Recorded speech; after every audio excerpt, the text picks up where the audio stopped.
اور دیکھو زمین میں الگ الگ خطے پائے جاتے ہیں جو ایک دوسرے سے متصل واقع ہیں۔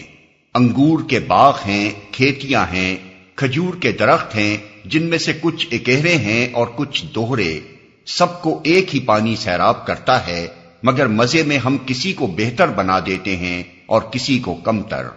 ان سب چیزوں میں بہت سی نشانیاں ہیں ان لوگوں کے لیے جو عقل سے کام لیتے ہیں۔ اب اگر تمہیں تعجب کرنا ہے تو تعجب کے قابل لوگوں کا یہ قول ہے کہ جب ہم مر کر مٹی ہو جائیں گے تو کیا ہم نئے سرے سے پیدا کیے جائیں گے؟ یہ وہ لوگ ہیں جنہوں نے اپنے رب سے کفر کیا ہے، یہ وہ لوگ ہیں جن کی گردنوں میں طوق پڑے ہوئے ہیں، یہ جہنمی ہیں اور جہنم میں ہمیشہ رہیں گے۔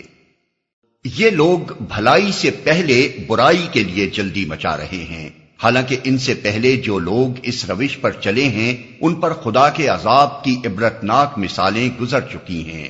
حقیقت یہ ہے کہ تیرا رب لوگوں کی زیادتیوں کے باوجود ان کے ساتھ چشم پوشی سے کام لیتا ہے۔